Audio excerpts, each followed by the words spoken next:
Halo semuanya, selamat datang di 90 menit bola. Kita awal informasi kali ini dari kabar 3 dosa besar Patrick Kluivert buat timnas kalah. Dosa pertama, tidak mainkan Haye dan Ole sejak awal laga. Keputusan Patrick Kluivert untuk tidak memainkan Tom Haye dan Ole Romeni lebih awal jadi pertanyaan besar. Banyak yang menyayangkan kedua pemain tadi baru masuk pada menit ke-64 setelah mereka masuk serangan timnas makin gacor. Dosa kedua, tidak mainkan trio back terbaik. 4 pemain belakang pilihan Patrick Kluivert untuk laga melawan Arab Saudi kali ini dinilai sangat kurang maksimal. Tidak sedikit yang menyayangkan keputusan juru latih Belanda itu merombak trio back andalan yakni Jesus, Rizky Ridho dan juga Justin Hubner. Dosa ketiga, memainkan Klok, Jakob Sayuri sampai akhir. Pada pertandingan timnas Indonesia sebelumnya, Mark Klok mungkin bermain cukup baik di lini tengah skuad Garuda. Tapi hal itu tidak terlihat pada laga dini hari tadi.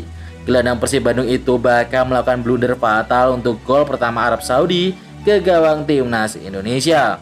Kesalahan fatal yang juga dilakukan Jakob Sayuri saat melakukan pelanggaran di kotak penalti. Timnas Indonesia bisa lolos langsung Piala Dunia jika skenario ini terjadi. Meskipun menderita kekalahan dengan skor 3-2 dari timnas Arab Saudi, timnas Indonesia masih bisa lolos ke putaran Piala Dunia 2026. Hal itu akan terjadi jika skenario tertentu terwujud. Sebagai pengingat, hanya juara grup yang lolos langsung. Timnas Indonesia masih memiliki peluang meski kalah 2-3 di laga pertama. Syarat untuk menjadi juara grup adalah dengan mengalahkan Irak pada laga terakhir. Timnas harus menang dengan margin setidaknya 2 gol. Dengan kata lain, skuad Garuda harus mengalahkan Singa Mesopotamia dengan skor 2-0, 3-1, 4-2 atau seterusnya. Akan lebih baik jika marginnya lebih besar lagi. Selain itu, timnas Indonesia juga harus berharap Irak menang atas Arab Saudi di laga terakhir. Namun, itu tidak boleh dengan skor besar alias dengan hanya margin 1 gol saja. Dalam situasi ini, ketiga tim akan memiliki raihan poin yang sama, yaitu 3 poin. Namun selisih gol akan menentukan pemenangnya. Sintayong pernah ingatkan Patrick soal ini. Jauh sebelum pasukan Garuda kalah dari The Green Falcon, Patrick Kluivert secara tidak langsung sempat diingatkan oleh mantan pelatih timnas Indonesia Sintayong. Sintayong memberikan pesan tersebut pada Juni 2025 yang lalu. Menurut pelatih asal Korea Selatan itu, hal pertama yang harus dilakukan Patrick Kluivert CS adalah memetakan kekuatan lawan dan menganalisanya. Ia menilai hal itu sebagai titik awal untuk menentukan strategi yang cocok untuk diterapkan melawan tim Timur Tengah. Lebih lanjut, Sintayong juga mengingatkan tentang pentingnya memperhatikan faktor cuaca. Sintayong menilai kondisi fisik pemain harus diperhatikan dengan serius oleh skuad Patrick Kluivert. Di sana kita akan melawan banyak dari Timur Tengah, dan karena iklim dan lingkungan di sana sangat berbeda, saya rasa kita perlu mempersiapkan kondisi fisik yang sangat baik, papar Sintayong. Klok, Jakob, dan Beckham kena hujat netizen. Mark Klok, Jakob Sayuri, dan Beckham Putra dapat rating terburuk di laga Indonesia versus Arab Saudi.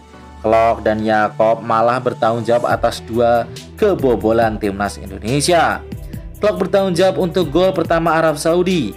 Sapuannya masih melambung di daerah pertahanan sendiri dan kemudian dikuasai tim lawan. Lalu Saleh lakukan tendangan keras dari luar kotak penalti. Gol kedua Arab Saudi dari titik penalti hadir dari pelanggaran Jakob Sayuri yang menarik jatuh Feras Albrikan di depan gawang. Feras jadi eksekutor dan lakukan tugas dengan baik. Mark Klok bermain penuh, tercatat Klok 10 kali possession loss dan cuma menangi 2 kali duel dari 5 percobaan. Jakob tercatat 21 kali possession loss dan akurasi umpannya hanya 53%. Jakob menangi 7 duel dari 13 kali percobaan. Sementara Beckham Putra tidak menggigit sebagai penyerang sayap dan tidak terlihat sama sekali. Justin Hubner minta maaf usai sindir Patrick Kluivert. Justin Hubner meminta maaf atas postingan yang bikin gaduh. Hubner mau jaga keharmonisan di timnas Indonesia, fokus laga selanjutnya lawan Irak. Justin Hubner memposting foto di Instastory. Hubner memposting foto tangkapan layar dari sosmed kekasihnya, Jennifer Koppen. Foto itu berupa Hubner yang menyepak bola di laga Indonesia versus Arab Saudi pada ronde ketiga yang lalu. Masih ditukangi pelatih Sintayong. Ada tulisan, "Kita semuanya bisa setuju siapa yang harusnya main." Justin Hubner tidak dimainkan pelatih Patrick Kluivert pada laga dini hari. Hubner tak lama kemudian menghapus postingan tersebut. Hubner selanjutnya meminta maaf karena kegaduhan yang terjadi. Tak ayal banyak para penggemar berspekulasi kalau aksi main postingan itu bakal membuat harmonisasi di ruang ganti jadi retak. Hubner dinilai tidak puas dengan keputusan pelatih dan bisa memantik api perpecahan dalam skuad timnas. Momen Marcelino tersenyum tipis usai timnas kalah dari Arab. Marcelino Ferdinand mendapatkan ejekan dari sang kakak, Octavianus Fernando, sebab dia absen saat timnas Indonesia hadapi Arab Saudi. Kini Marcelino hanya menyaksikan laga dari rumahnya saja. Ketika sedang nonton bareng bersama keluarganya, dia diejek sang kakak yang juga pesepak bola, Octavianus Fernando. "Jangan tut, kok gak main tut? Pemanasan tut," kata pemain Perseba Surabaya itu sambil menyorot wajah Marcelino. Sang wonderkid timnas Indonesia hanya tersipu malu karena hal itu. Ia memang tidak mendapatkan panggilan dari Patrick Kluivert untuk bulan ini dan Marcelino pun hanya senyum-senyum saja. Persija dapat sponsor lagi, kini Hyundai merapat.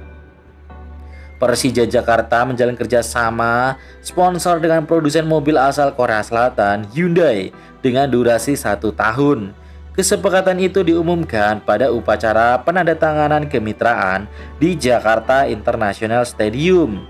Pada acara itu, Persija diwakili oleh Deputi CEO Persija Ambono Juniaryanto, sedangkan pihak Hyundai diwakili oleh Presiden Hyundai Motor Asia, Suni Kim. Persija tidak mengungkapkan berapa besar nilai kontrak kerjasama sponsor yang diberikan oleh Hyundai. Ia hanya menjawab diplomatis dengan memberi analogis lokasi logo Hyundai di jersey Persija nanti. Sementara bagi Hyundai, kerjasama dengan Persija disebut menjadi suatu babak baru dalam perjalanan bersama tim otomotif Korea Selatan itu di tanah air. Sintayong dipecat Ulsan Hyundai kini nganggur. Klub raksasa Kelik Ulsan HD resmi berpisah dengan pelatih Sintayong hanya 2 bulan setelah penunjukan resminya. Keputusan mendadak itu sontak mengguncang publik sepak bola Asia, terutama di Indonesia. Melalui unggahan resmi di akun Instagram klub, Ulsan mengkonfirmasi pemutusan kerjasama dengan pelatih 53 tahun tersebut. Pemecatan ini menandai akhir perjalanan singkat Sintayong di kursi kepelatihan Ulsan. Padahal ketika diperkenalkan pada awal Agustus 2025, ex-pelatih timnas Indonesia itu sempat disambut penuh harapan oleh publik Korea Selatan. Namun hasil yang tidak sesuai ekspektasi membuat manajemen klub mengambil langkah tegas. Menariknya, kabar pemecatan Sintayong ini justru menjadi bahan perbicaraan hangat di kalangan pecinta sepak bola tanah air. Para fans timnas Indonesia langsung beramai-ramai menyerukan agar PSSI memanggil kembali pelatih yang pernah membawa Garuda menembus berbagai pencapaian bersejarah di level Asia tersebut.